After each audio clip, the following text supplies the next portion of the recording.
اور ہمارے آخری جو حروف نمبر 4 پر وہ آواز جو کہ جن میں فرق کرنا ہمارے لیے بہت ضروری ہے، وہ ہے قاف اور کیف کی آواز۔ جیسے کہ آپ لوگوں کو پتہ ہے کہ ان دونوں کے نکلنے کی جگہ بھی بالکل ایک ہی ہے، بس تھوڑا سا فرق آ جاتا ہے، صحیح ہے۔ قاف قوے کو لگتا ہے اور کیف کا حصہ تالو کے حصے کو لگتا ہے، ٹھیک ہے۔ قاف موٹا پڑھا جاتا ہے، جھٹکے کے ساتھ پڑھا جاتا ہے، جبکہ کیف کی آواز باریک و بغیر جھٹکے والی ہوتی ہے، جیسے حق، سابق، قبل، یکفرون، کفر، فکر، قلبی، کلبی، صحیح ہے۔ ایک قاف قاف ہے، ایک کیف کیف ہے، باریک ہے۔ ایاک، ٹھیک ہے۔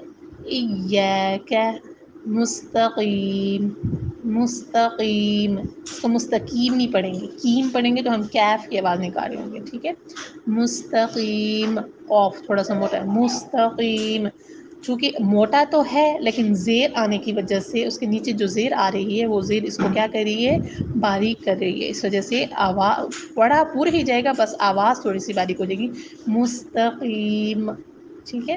قولو، فرق آپ لوگ اچھے سے آپ لوگوں نے پریکٹس کرنی ہے، مثالوں کے ساتھ آپ لوگوں نے اپنے پاس جب آپ لوگ اپنا اسٹڈی مطالعہ کرنا شروع کریں گی، آپ اس ٹائم ایک ایک ورڈ کو، ایک ایک حرف کو اس کی باقاعدہ آواز کے ساتھ جیسے ہی نکالیں گی، اس کے مخرج کی جگہ سے نکالیں گی، تو آپ خود نوٹس کریں گی، خود آپ لوگوں کو فرق محسوس ہوگا کہ واقعی میں ان حروف کی نکلنے کی اپنا ایک مقام ہے، اپنے ایک جگہ ہے، اور جس کو اگر ہم ان کی مقدار اور ان کے پراپر مناسب جگہ سے ہم ان کو نکالیں گے تو ہمارا حرف ہم تمیز پیدا کر سکیں گے، سننے والے کو بھی پتہ چلے گا کہ ہاں واقعی میں ہے کہ یہ ورڈ یہاں کون سا استعمال ہو رہا ہے، ٹھیک ہے۔ والحمد للہ رب العالمین۔